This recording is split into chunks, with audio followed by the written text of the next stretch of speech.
Hello, everyone. I'm Ellie Witter with the Miami University Alumni Association, and it's my pleasure to welcome you to our next session of Virtual Alumni Weekend.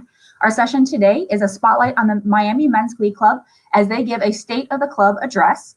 Joining us today is several clubbers, but first, Dr. Jeremy D. Jones, who conducts the Men's Glee Club. He is also the Fisher-Hoviak Endowed Professor, Noss Family Faculty Scholar, and Associate Professor of Music.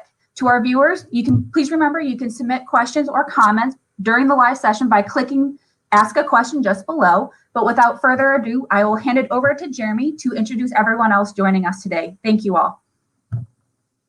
Good morning, everyone. It's great to see you, and what a great virtual alumni day it will be. I'm delighted to introduce our panel today that will help in our State of the Glee Club address. First is our most recent graduate on the screen here, Kyle Rutt, who has done just a lot of work helping us build our alumni virtual platform for today's events. And I'll ask him to share a little bit more coming up soon. We also have current student and incoming Glee Club president on the call, Carter Callender. We have from the Miami University Advancement and alumnus, Brian Furnish.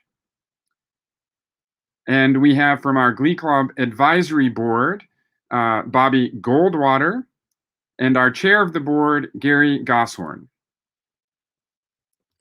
So again, just looking forward to sharing some things that have been going on in the Glee Club. Many happenings and highlights of the group since our last reunion that was held on campus in 2016, 5 years ago. We certainly wish we could have been together in person this year, and it's been a long time since that last reunion. We had originally planned, we hold our large reunions, as many of you know, every 3 years. So following 2016, we had planned on 2019, though the group had received a very special invitation for a performance tour in Italy that was just a little bit too much for us to plan and handle both that and our reunion. So we postponed it to 2020, and then unfortunately the pandemic hit, and here we are in 21 coming out of that. So needless to say, it has been an interesting past 15 months, to say the least, again, with many challenges and unexpected turns through this pandemic. Our last full rehearsal in Presser Hall, where I am today in my office, in our rehearsal room 222, was on Tuesday, March the 10th of 2020, following a concert a couple of days before that with the University of Virginia Glee Club in Hall Auditorium on Sunday, March the 8th. Since those last 15 months, we've had many challenges, as everyone has faced, and just tremendous props and gratitude and accolades to our students in the group, especially our student leaders, who never complained along the way. And they not only met the challenges we faced, but they thrived along the way. I couldn't have asked for a better leadership team to help guide this group over the past 15 months. In many ways, it was inspirational leadership, especially with our student leadership team in place. I'm not sure if they're all on the call this morning, but I would like to publicly acknowledge this past year's president, John Marco Petrelli, our vice president, Nick Contreras, treasurer, Will Landman, secretary and rising president on the call, Carter Callender, Darian Bertrand, publicity, Matt Cheek, Brotherhood, Kyle Rutt, again on the call with Alumni Relations, and then some unsung heroes behind the scenes, student conductors and section leaders, Sam Terabellini, Austin Teagarden, and Cam Gallucci. They held rehearsals outside. They held rehearsals in various rehearsal spaces across campus in the spring. They were even instrumental in putting together many of our virtual presentations throughout the past year. And then finally, last but not least, Caleb Orr, student conductor, section leader, and this year's Scott Alexander Award recipient. Our most recent unexpected turn in this really tumultuous time was just a couple of weeks ago, when we learned of the unexpected passing of our beloved member, friend, brother, alumnus, and Glee Club historian, Kevin Keithy. Kevin had a heart of gold, an unwavering commitment to our organization, mentoring countless students along the way, and helping many, many Glee Clubbers, families, and friends learning so much about the rich history of our organization. A memorial service was held by the family in Cincinnati on May 25th. Over 100 Glee Club students and alumni attended to sing and offer their respects, love, support, and voice to the family. I met with the Glee Club Alumni Advisory Board recently, and we're discussing a number of ways in which our Glee Club community can honor Kevin's life and legacy. One of these ways will be a Glee Club award in Kevin's name. A working committee of students and alumni has been formed, and details will be forthcoming in a few months. So before we begin with our State of Club this morning, at this time I'd like to ask just to take a brief pause, a moment of silence, as we remember Kevin Keithy.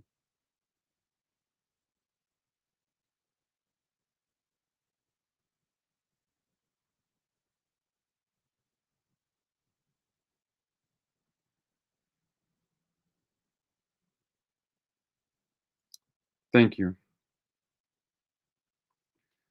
So before I dive into the heart of this morning's report, I would like again to thank Kyle Root for all of his hard work over the past 2 years in helping organize our alumni reunion events. First, he was planning for our in-person weekend last summer, and now with today's events. So Kyle, I would like to ask you to join us now on the screen and tell us about today's virtual alumni events for the Glee Club, but also, importantly, to share your perspective on what was it like as a junior last year, the group's vice president, when the pandemic hit, the university shut down, as you personally navigated the waters as a student, but then as a leader of the organization throughout this past, well, nearly year and a half. Kyle, take it away. Absolutely. Thank you, Dr. Jones. Thanks, everyone, for joining. It's so great to have everyone here to celebrate the Glee Club. We have a great day of events planned, things like socials, history lessons. We have a history quiz coming up at the end of the day, as well as a happy hour and even a concert to wrap up the day. It's been a lot of fun planning a virtual event, what a reunion could possibly be like virtually. And it certainly has been a whirlwind serving with this group for the last 2 years, being the vice president as we settled into a global pandemic. It really showed how important it is to think on your feet and, it's easy to get sad when things can't work out the way they have for the past 114 years of our history as a group. But we've got such a great alumni network to lean on and bounce ideas off of and find new ways to express brotherhood and camaraderie. And we really embraced online platforms like Zoom to be able to meet over the summer and play card games and just spend time together seeing each other's faces as we sat in quarantine. And it's been an absolute pleasure serving this last year as alumni relations coordinator, finding new ways to engage with our very vibrant and engaged alumni community. And this is just the beginning of it. Like we said, we want to have the best alumni reunion this next year. So go ahead, mark your calendars now. We'll be this time next year. We'll be in Oxford having the best reunion ever.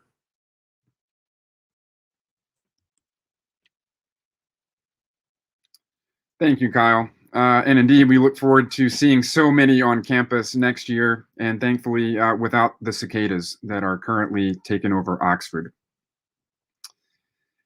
I will continue now with our state of address, talking a little bit about travel and tours over the past 5 years. We've just had a rich history and opportunity to enjoy travel around the United States and the world. In the past 5 years, the group has traveled in 12 states. Of course, this past winter tour was not possible due to the pandemic. We are very hopeful that as we come out of this, a winter tour in 22 will be possible.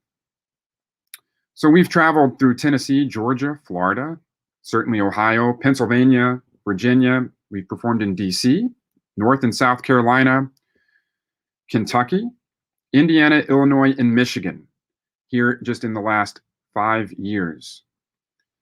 International tours. Our most recent one, as I mentioned, was in 2019, a performance tour of Italy of 15 days. It was just a very successful tour.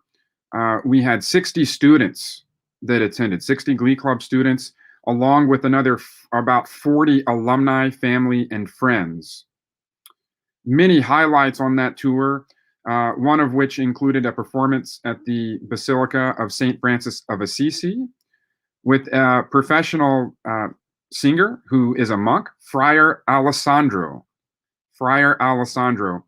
I say that again to encourage all of you to YouTube Friar Alessandro. You will not be disappointed. You will be moved.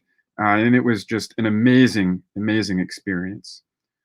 We also had the opportunity to perform in Rome at the Pantheon and also for a papal mass at the Vatican. In 2017, the group enjoyed a 17-day international tour through Germany, the Czech Republic, Switzerland, Austria, Belgium, and Luxembourg.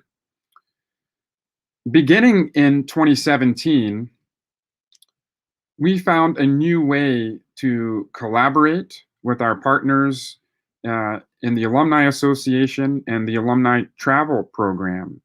And it has been just a tremendous joy to collaborate with Catherine Miles and Brian Furnish in creating opportunities not only for our alumni, but for our students to continue to build relationships with alumni that carry them throughout, past Miami, of course.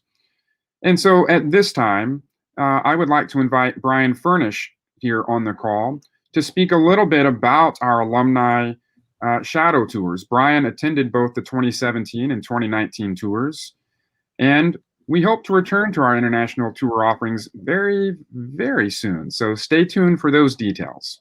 Brian. Thank you, Jeremy. And yes, as Jeremy said, I have been privileged to be a part of both of the two recent international tours.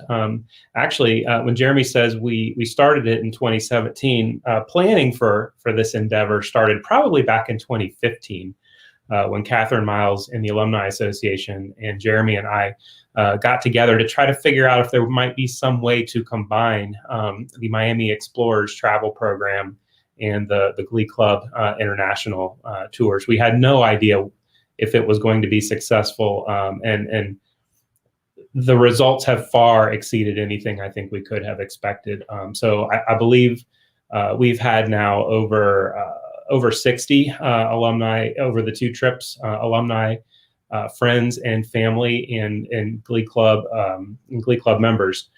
Whether you are a club alumnus, whether you are a Miami alumnus, you are welcome to join us on these trips.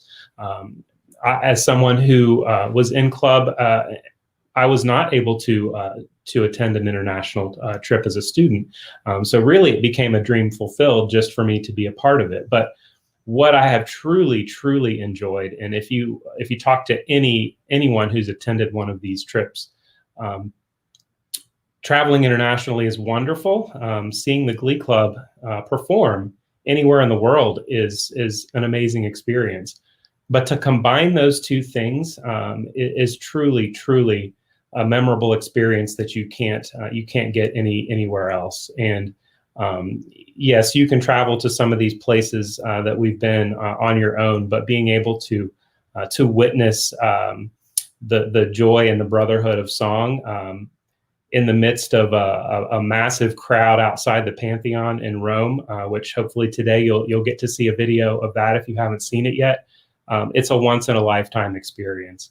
And so I would just encourage you to reach out if you're interested in joining us on a trip. As Jeremy said, we're really hopeful. We don't have anything to announce just yet, but we're hopeful to be able to return to planning another trip very soon. If you're interested in that at all, I would really encourage you to reach out to Jeremy, reach out to me, or reach out to someone in the Alumni Association and let them know. Thank you very much. Thanks, Brian. I'll take a few minutes just to talk about the Glee Club recordings, the professional CD recordings that we've had that really began in 2016. In Hall Auditorium in 2016, I introduced and announced to our alumni group gathered there that the group had just completed its first professional CD recording that was released on the Albany Records label, Albany Records out of New York. The CD was entitled Veiled Light, which really received great success and some good reviews. And since that time, the full group has recorded another album that was just released this past fall in 2020. The disc title is We Are, also on the Albany Records label. These recordings, in many, many ways, are due to our Doc Wabrick Glee Club Commission series, which I'll talk about in a moment with some updates on that series. Our other CD release was a smaller group, our chamber ensemble that was created in 2016 that I've called Schola Cantorum. And we participated and traveled to Sweden over a 2-week period of time to collaborate with a professional group, Ars Veritas, out of Gothenburg, Sweden.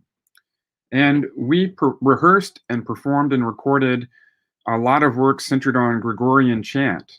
And that disc was just released last August as well, Old and New Worlds, on a Centaur Records label out of Baton Rouge, Louisiana. I have CDs here. I don't know if that's showing up on your screen very well. Our We Are, and then our Old and New Worlds disc. You can find these on iTunes, Apple Music, Amazon. Or if you're interested, you can certainly write to me, and I can let you know how to get those even here through the office. Our most recent one, We Are, that the full group recorded, has received a number of just wonderful reviews that I would like to share with you now. The American Record Guide, very notable, reputable publication. Philip Greenfield in the American Record Guide just this year, just a couple of months ago, wrote a review of We Are.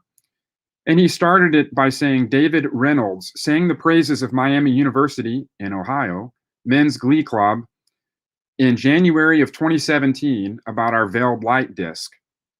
He said, and the fellows came up aces here as well. We Are is a contemporary fare that, like the earlier anthology Veiled Light, traverses a variety of styles, techniques, and poetic themes. There's a social conscience at work in these songs, and the singing bears witness to messages of faith, equality, peace, and freedom that are alive in the music. And I'll share one more. This is Colin Clark out of Fanfare magazine. And he states, the Miami University Men's Glee Club is a superb outfit. The choral discipline is the most notable aspect to this disc, no matter what the challenge might be. It is also no ordinary choral disc. Not only does it grip from first to last. The Miami University Glee Club is clearly a group with a vision clearly focused on excellence, and their tradition is fully held up here. A massively enjoyable album and superbly recorded. We have just been privileged and honored to work with two incredibly talented musicians in our producer, Stephen Barnett, and the engineer, Preston Smith, both out of Minneapolis, St. Paul. And we're looking forward to our next disc coming up very soon.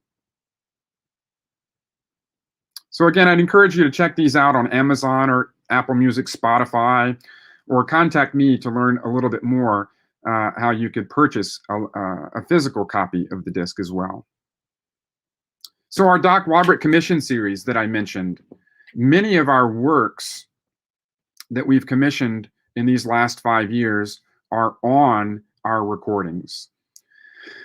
We launched our commission series in honor of Doc Wabrick in 2013 at our Glee Club reunion weekend. And would like to thank and acknowledge our alumnus Rod Nips for composing our very first work, Make a Joyful Noise, that we performed at that 2013 reunion in honor of Doc Wabrick.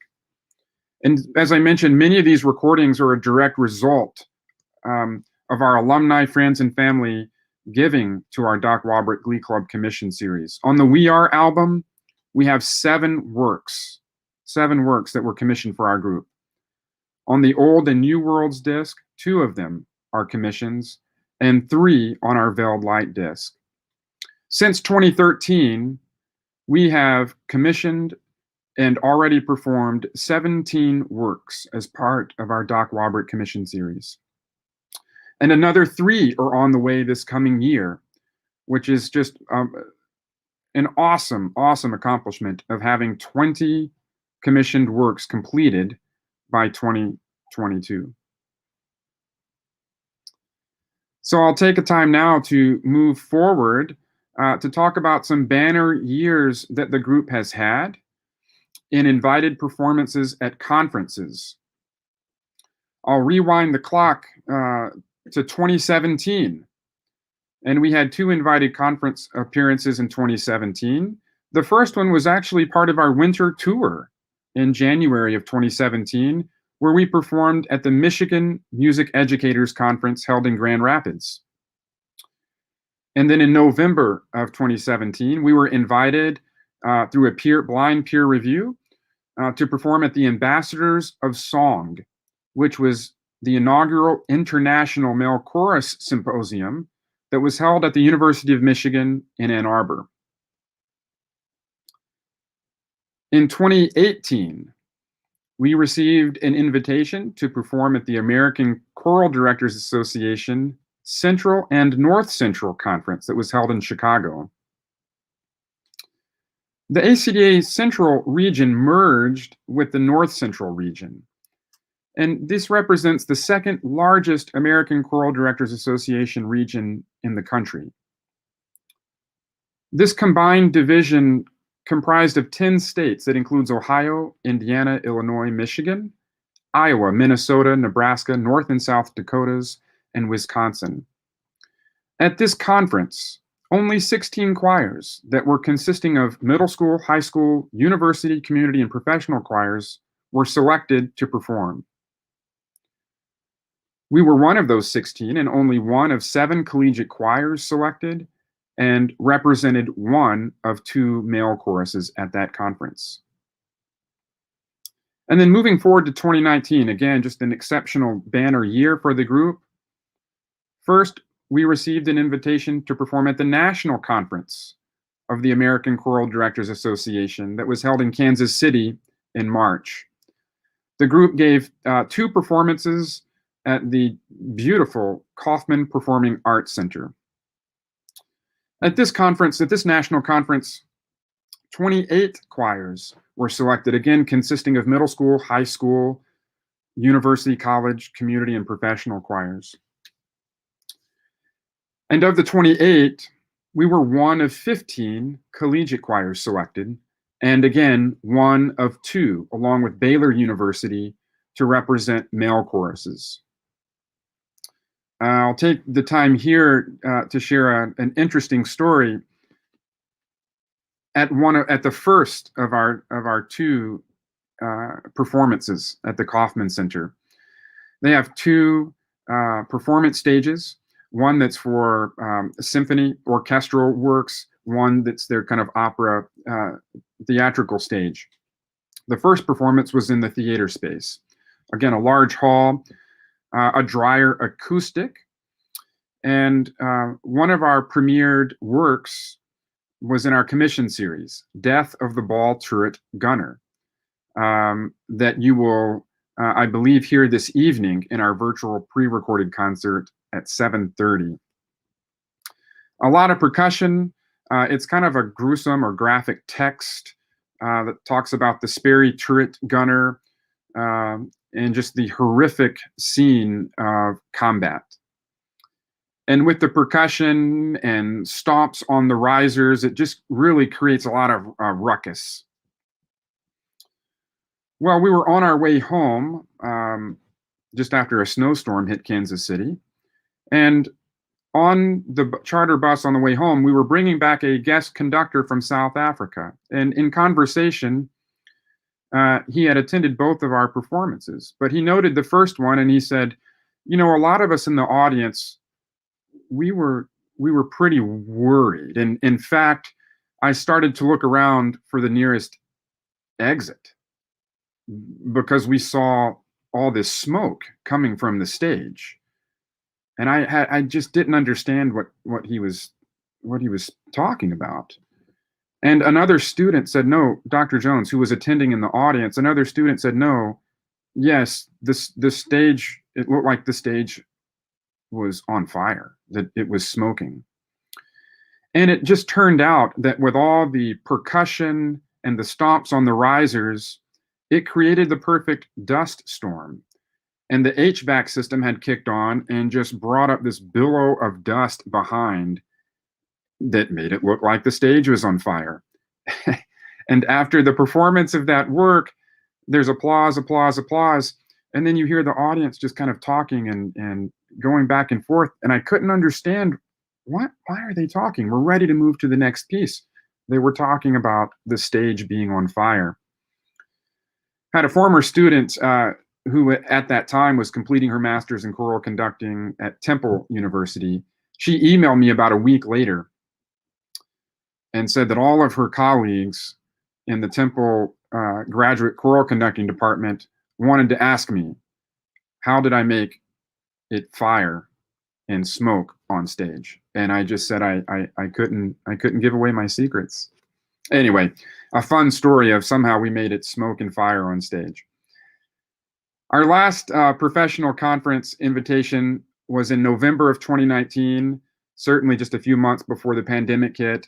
And this was at the National Choral Collegiate Organization National Conference held in College Park, Maryland. At this conference, we were one of 9 university choirs selected and the only male chorus selected to perform at this 8th biennial national conference. So for those of you, I hope you're able to join us this evening online at 7:30, where you will hear a few of the works that we performed at these 2 2019 conferences. Our NCCO, or National Collegiate Choral Organization conference, was titled, the concert was titled We Belong, that featured all female composers. And this will bring me to our next CD recording project that will hopefully be completed between the year 22 and 23. And I'll share a little bit about this project. This unique project will feature living composers empowering the voice of female librettists and/or composers. Female librettists and composers are seemingly often underrepresented in the male choral medium. In this new effort, we desire to simultaneously advance the creation of quality literature in the body of male choral repertoire while advocating for relevancy, equity, and diversity. We are going to seek to collaborate with composers from around the US and abroad in the commissioning of new repertoire composed for our ensemble. And as I mentioned, 3 works are already underway for this coming academic year, again, bringing our commissioned work list to 20 by the end of 22. I'll move ahead to speak about our Move In Miami campaign, our annual daily fundraising event that was first launched by Miami University Advancement and Alumni in 2014. This campaign is all about participation, and the Glee Club has been exceedingly extraordinary in our efforts to participate and raise money, allowing our current students to have so many opportunities and their college Miami experience. Move in Miami is not necessarily about the amount of one's gift. Again, it's about participation. When Miami Advancement and the university looks at groups participating in the campaign, they have always pointed and looked to the Glee Club as the model group each year since 2014 because of our success in giving and success in participation. And although we have set the bar for success for other groups, we can elevate our own past successes. Our goal this year will again be to raise $20,000, which we have done in each of the last 2, or I actually believe 3 years.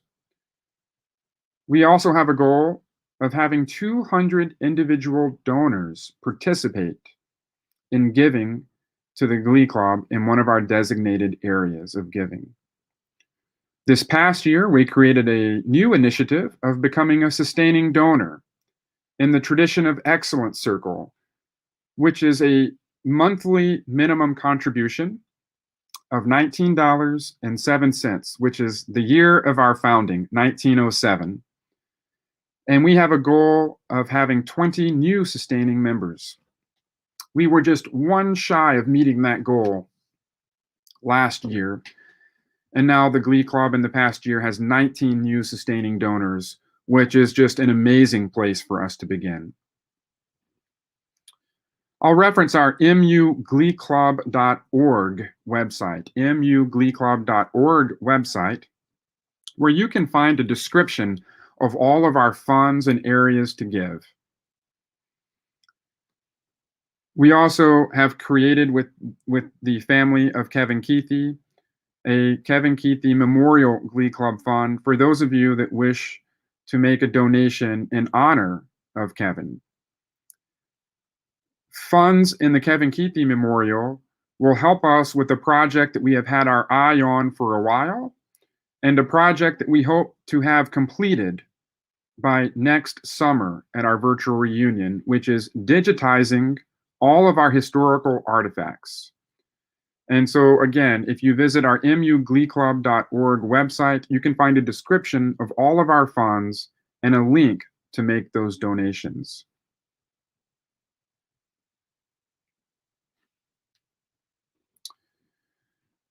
Two years ago, again, working with our Alumni Advisory Board, we began to dream of different ways that we can collaborate and continue to build relationships between our students in the Glee Club to our alumni of the Glee Club, and vice versa, our alumni in the Glee Club to the students.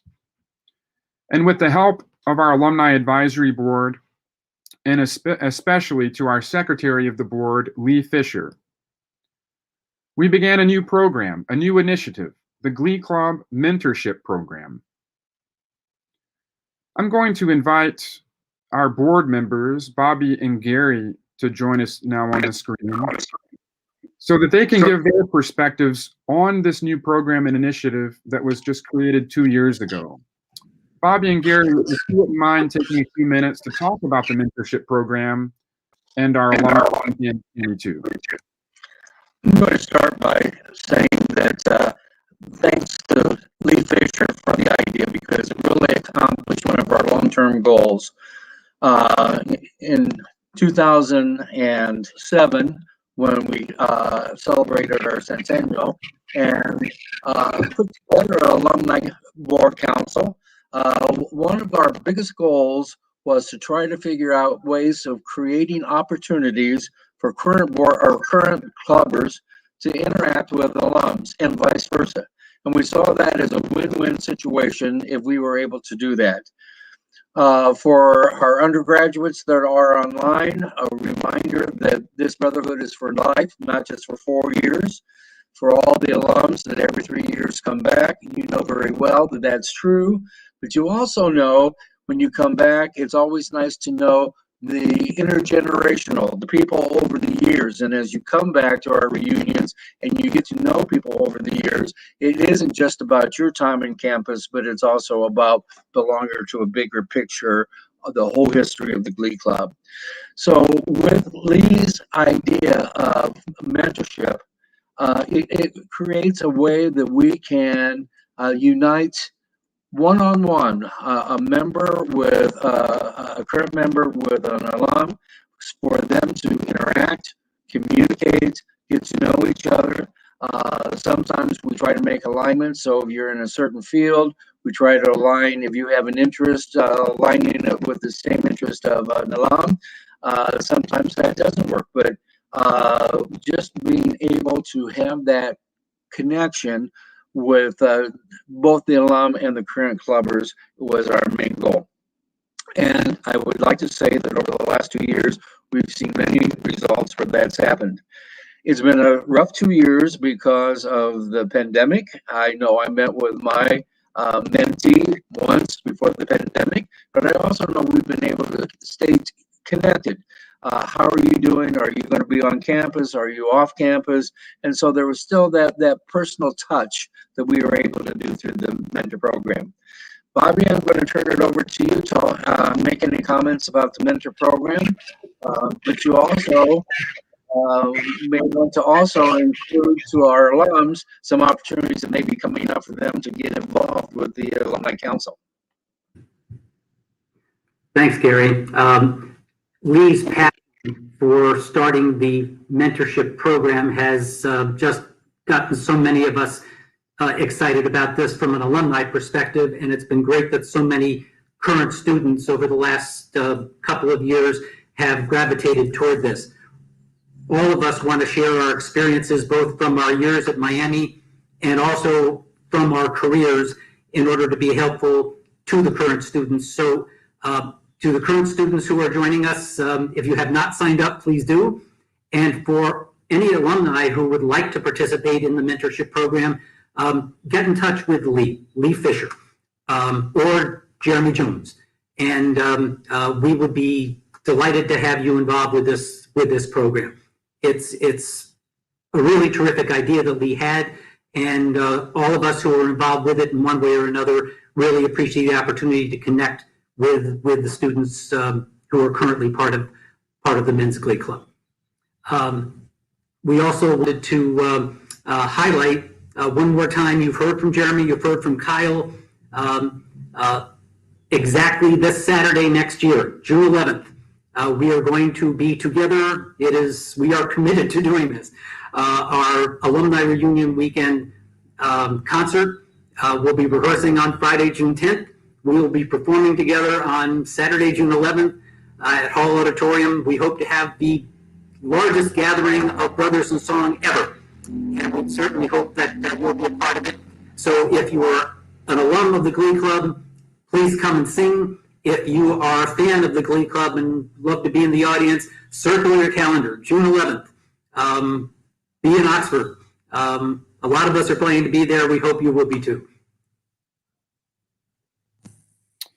Thank you, Bobby and Gary, for these remarks. And again, thanks especially to Lee Fisher for launching this new program. We're coming up here to the end of our time, but before, we'll have a Q&A session coming up. But I do see one question that we'll get to right now, based on our mentorship program. And the question that I see here is, I love the intergenerational aspect of your mentorship program. How many different fields of study or careers are covered? It's a great question. Thank you for asking. It runs the gamut, from music to architecture to those interested in law, medicine. It runs the gamut of so many different career areas.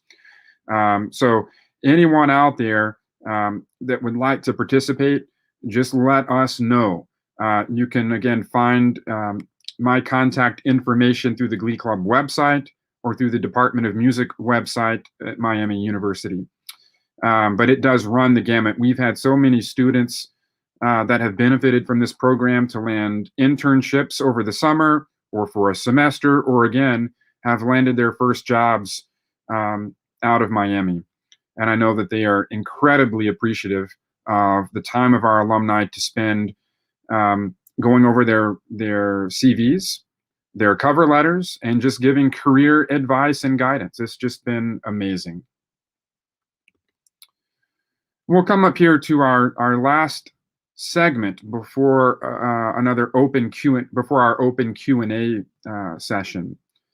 And so as we look forward, I would now like to invite our 21-22 Glee Club president, Carter Callender, to offer his thoughts on our year ahead as we come out of the pandemic, and to also give his experience, as a freshman just 2 years ago, as the university shut down in March, and then going through the pandemic this past year as secretary, and now as he takes the reins, leading the group as president in his junior year.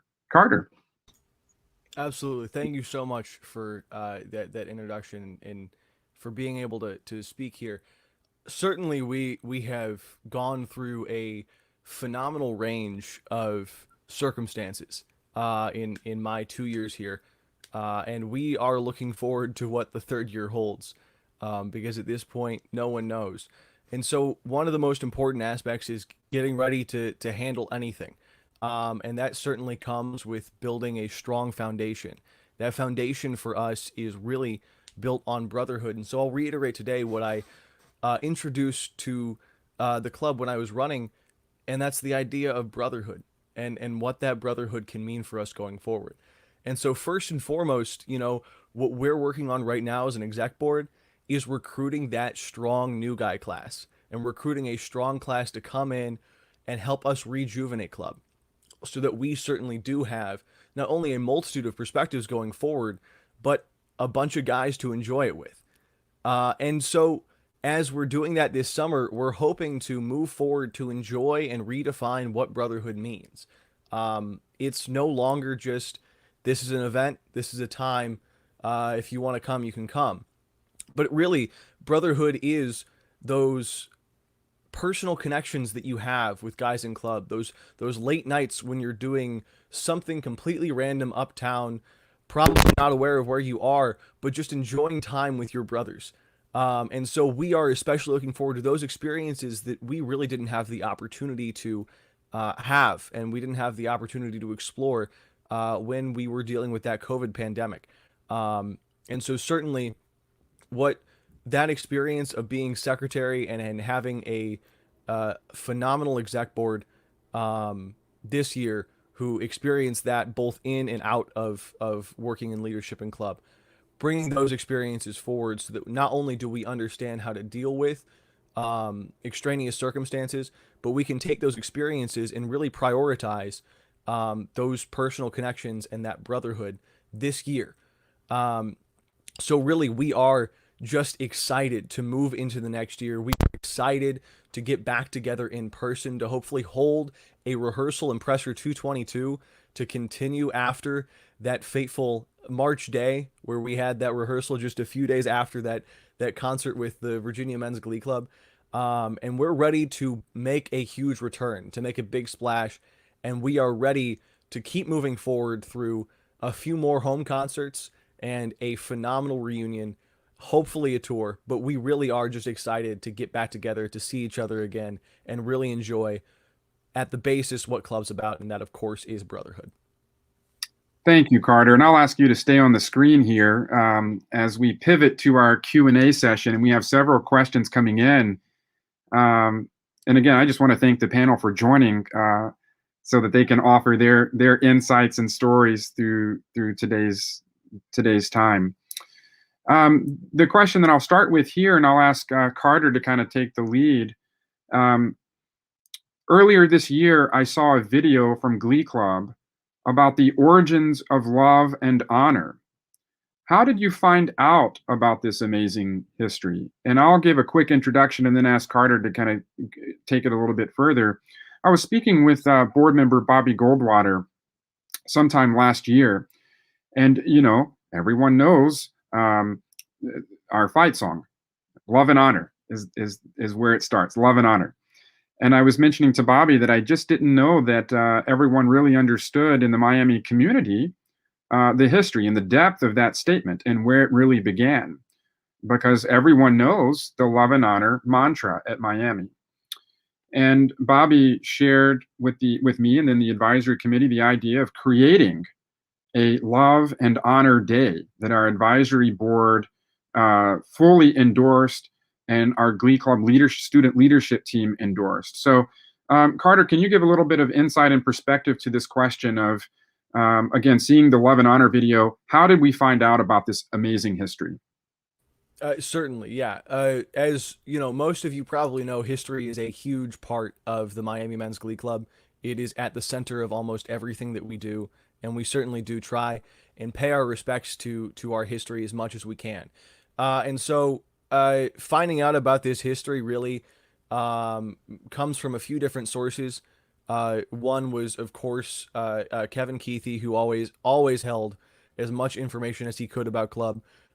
Word of mouth tradition of just those stories being passed down about that fateful day at the train station, of course. But really, it comes from a multitude of sources that we just put together into one video in one day to honor that and to make sure that, you know, we have a centralized video on that Love and Honor Day. And really, all of that did, as Dr. Jones said, spawn from a letter from our alumni board to the executive board of the Men's Glee Club last year, in which they invited us to really put a focus on this history and create a really just beautiful video that I know everyone appreciated, including President Crawford himself. But yeah, so that was essentially how that had come to be. Thank you, Carter. And that is a great segue. I'm taking questions a little bit out of order, but thanks for continued to bring your questions here. And so that's a great segue as Carter ended to the following, and I'll ask any of our panelists here to help with this one. Dr. Jones, how would you characterize Club's current relationship with President Crawford and the administration? Well, first, just coming from this Love and Honor video, President Crawford was absolutely stunned of the beauty and the history and just the quality and the production of this video. So much so that he emailed it to all of Miami University administration and deans to include in their messaging to their constituents, asking them to share our story. In 2017, the Crawfords, President Crawford and Dr. Renata Crawford, joined us on that European tour. And we will often see President Crawford at our concerts, including the most recent one on April the 30th outside of Hall Auditorium. So he has just been a great advocate of the Men's Glee Club. But panel, any other insights that you would like to add with President Crawford?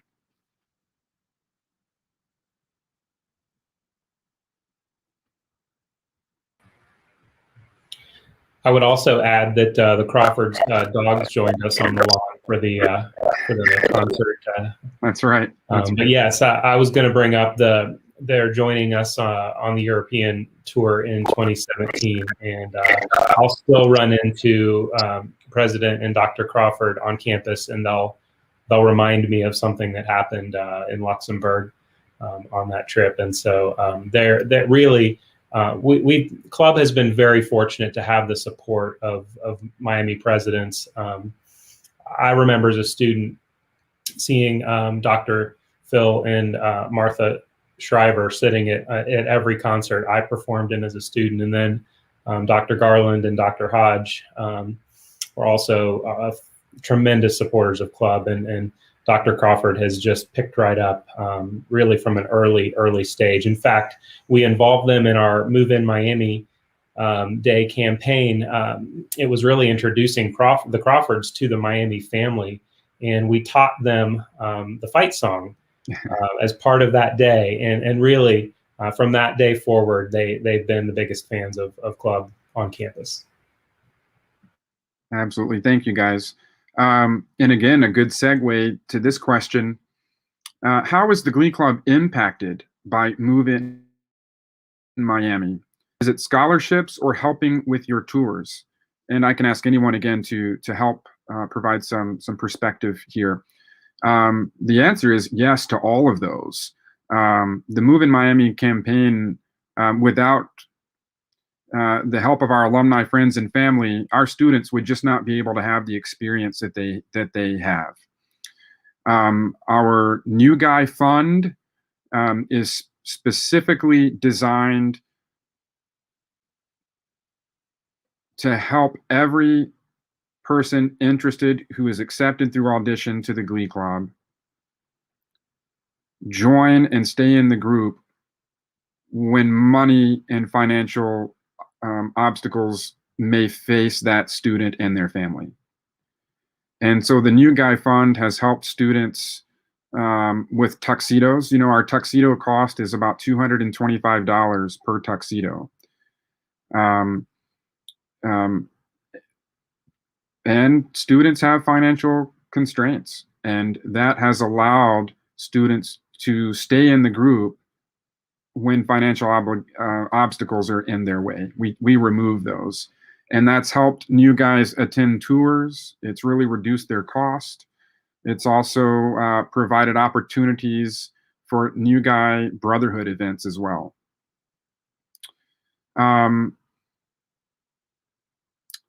Touring. The amount of touring that the group does really reduces the cost of our winter tours substantially, even up to 50% of the cost. It helps us with commissioning of new works, not only bringing these works to our Miami students, but to the global community enjoying male choral works. We also have the Fisher Scholarship, which helps provide financial support to students. And that began just a few years ago, and pretty soon we'll announce our scholarship winners for the 21-22 academic year. Anyone else would like to add some perspective to our Move in Miami and how it helped? I think Gary, some perspective. Gary, I believe you're muted right now. Can you hear me? Okay. I just wanted to point out that by design, when you go in to give on Move in Miami Day, there are several different options.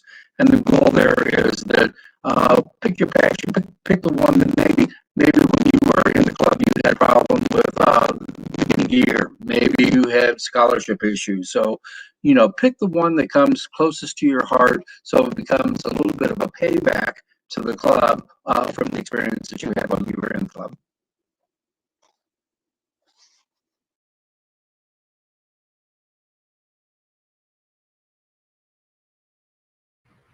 I would just add we get a lot of questions about what the Directors Fund is and what it is used for. And really that's a discretionary fund that Jeremy, as the director, or whoever is in the director's position at the time, can use for Glee Club's most pressing needs.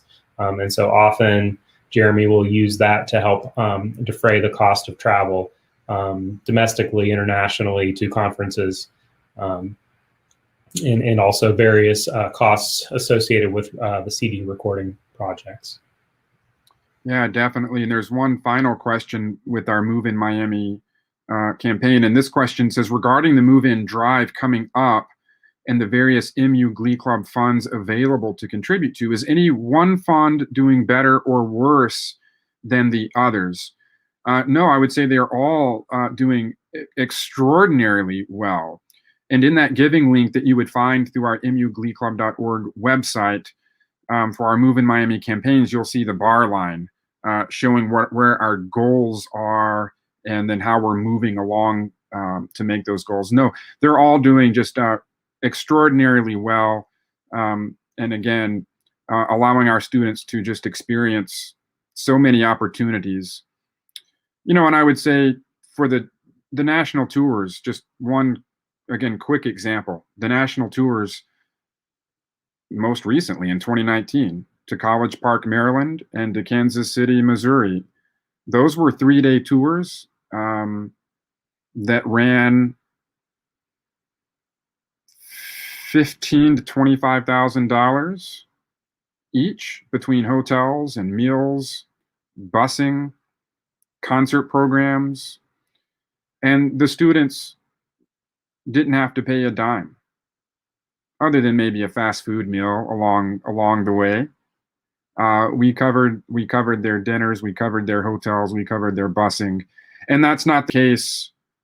That's not the experience at many other institutions. That if a choir is invited to perform, the director may have to tell their students, or again at high schools, maybe to the parents, we've been invited to do this, but if you're in this ensemble, your cost is now X amount of dollars. And so I would say too that that's just a testament to the amazing giving that our alumni friends and family have offered this organization, so that in most cases, financial obstacles are not in the way. They're not in the way. Class schedules sometimes may be, but financial obstacles are removed when possible. And thank you for those questions. Let's see, we're running towards the end of our time. I believe there was another question. Let me scroll to find.